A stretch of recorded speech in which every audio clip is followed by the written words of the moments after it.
I used to do door-to-door sales, and I was working with another friend of mine. And door-to-door sales, I mean, it's punishing. It's cruel and unusual punishment. And I was a little boy knocking on the door. Hello, would you like to buy a nice working television set? No money down? No! Bam! They slammed the door in your face. And the friend of mine that was working with me, they slammed the door in his face, and I looked back, and he was going to the car. He said, I can't do this. And he sat down in the car, and he said, you go ahead, I'll be here when you get back. Now, he had a mother and father to take care of him. My mother was ill. I am adopted.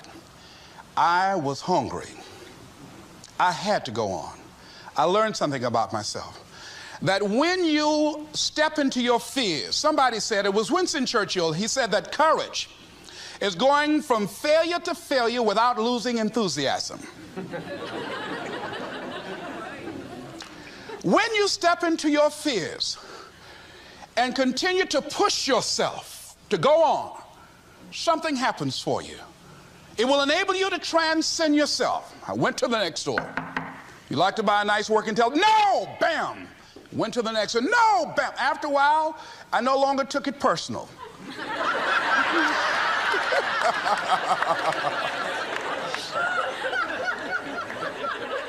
And I began to play a game. I said, well, I know there's a yes out here somewhere, and I'm going to keep on until I find it. And I'm not going home until I do. And I continued to knock on doors. And then somebody eventually would say yes. And I said, are you sure? And I would go in there and I would get the sale. When you have something you want to do, if you don't develop the courage to do that which has been given you to do, and you spend a lot of time going around trying to convince other people or trying to get their approval, what will happen is that you will lose your nerve. And other people will convince you that what you're doing doesn't have any value, and you'll give up on your dream. It's an interesting thing about life, I've also found, that if you don't have the courage to act, sometimes, and particularly, if you have something special to do, life will move on you. If it were not for life, I would still be a disc jockey. I didn't just leave voluntarily to go to the state legislature. I was fired.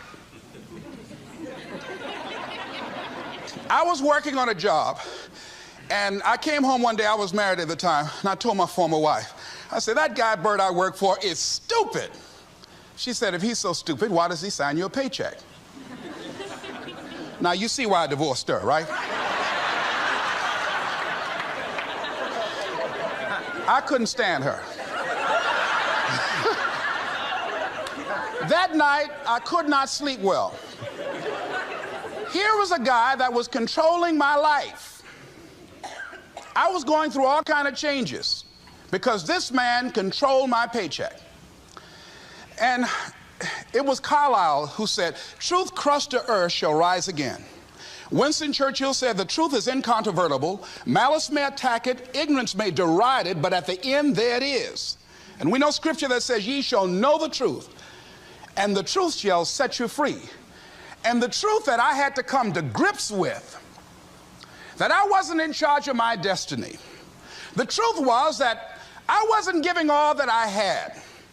The truth was that there are some things that I wanted to do, but I didn't have the courage to act on those things. And the truth was that Bert Childs was a blessing to me. He made life so miserable for me, I had to start looking at my life differently. The next step is, that is you. That is you. That no one can do it for you but you. And even though you face disappointments, even though you will experience some setbacks, it goes with the territory. You must understand that. I remember I was playing a game with my 9-year-old son, John Leslie, and I beat him 10 straight games in a game called Connect 4. And finally, I said, John Leslie, I'm bored. I don't want to play you anymore. And I got up. I said, I'm ready to go to sleep now. And repeat after me, please. Let's say this together. It's not over until I win. John Leslie said, no, you can't go now, Dad. I said, why? He said, it's not over until I win. That was his attitude. We sat down and we played several other games. And finally, after the 11th game, John Leslie won, and he got up and he yawned. And he said, I'm ready to go to sleep now. And I'm saying to you, what if all of us took that attitude after we face a rejection and a no, or we have a meeting and no one shows up, or somebody say, you can count on me, and they don't come through? What if we have that kind of attitude? The car's repossessed. Nobody believes in you. You've lost again and again and again. The lights are cut off, but you're still looking at your dream, reviewing it every day, and say to yourself, it's not over until I win.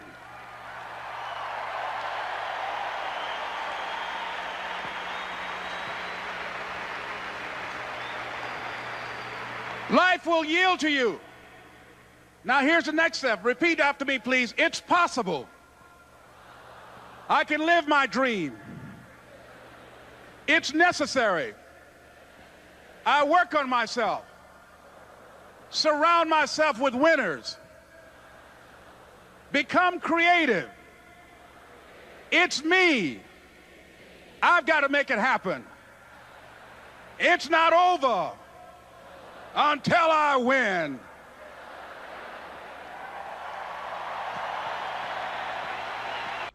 Has anybody ever seen something for you that you didn't see it for yourself? I didn't see that for myself. Maybe that's why my favorite book says, eye is not seen, ear has not heard, nor has entered the heart of mankind what God has in store for you. Because of what he saw in me, he inspired me. He gave me a vision of myself beyond my circumstances, beyond my mental conditioning, and beyond the job where I was, because I thought I was just a disc jockey. I love that. I master a microphone. You drop me in any city, I can master a microphone. I can turn a city upside down with a microphone.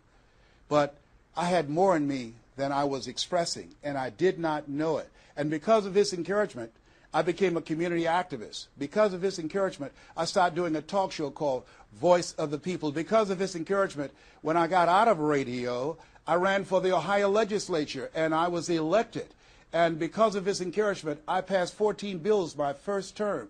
Because of his encouragement, I was elected 3 times and became the chairman of the Human Resource Committee. Because of his encouragement, I became a public speaker. Because of his encouragement, I became an author. Because of his encouragement, I did a show for King World called The Les Brown Show, and they paid me $5 million, $2 million not to speak. Because of his encouragement, I produced specials for PBS, public television.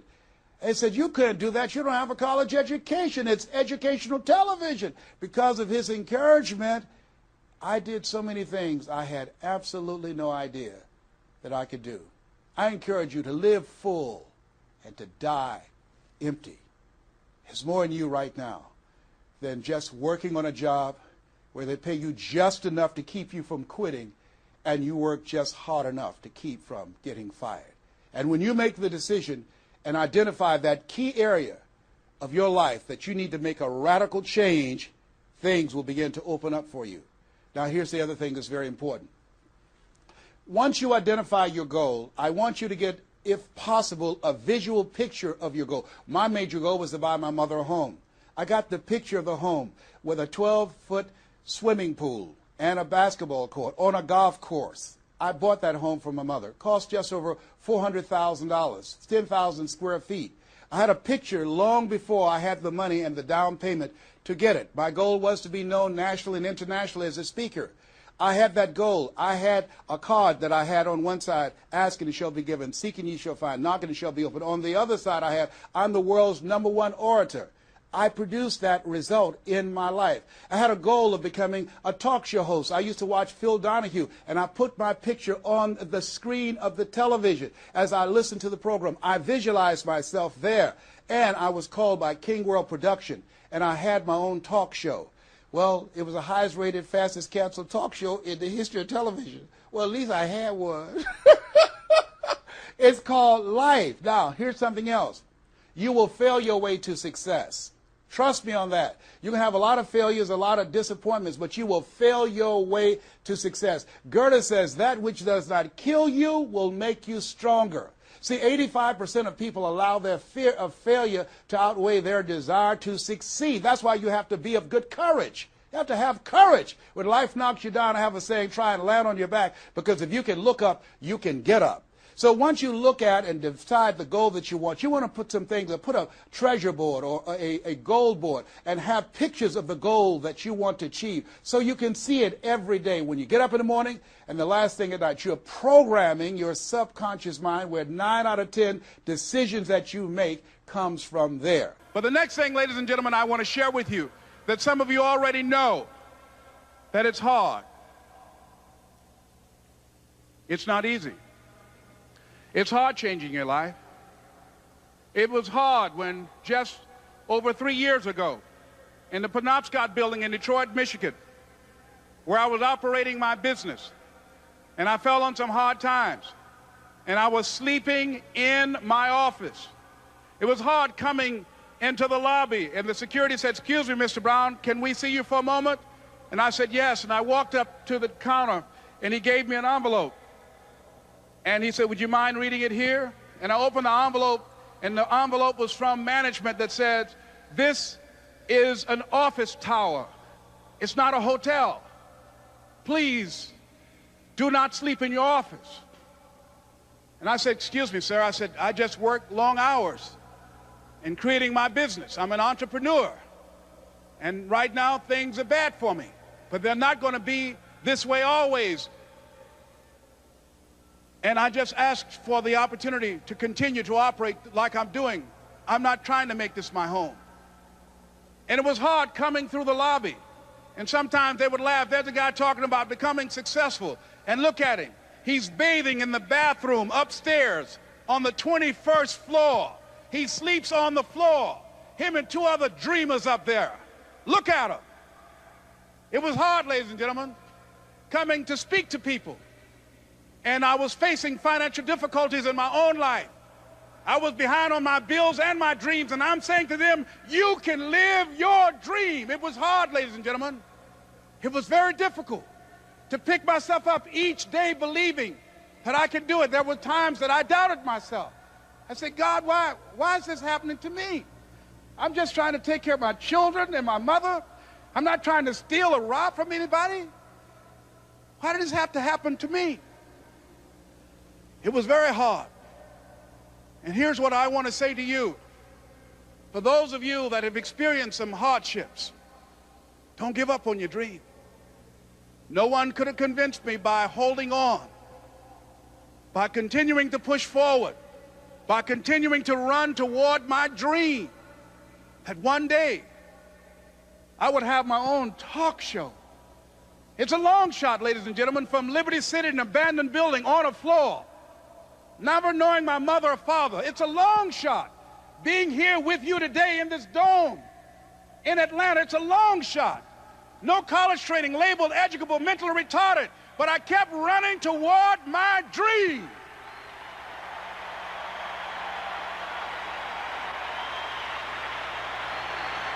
Don't stop.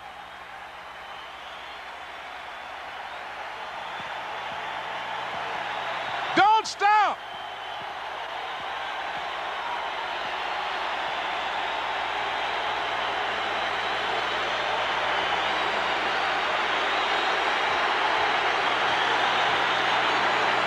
Don't stop running toward your dream.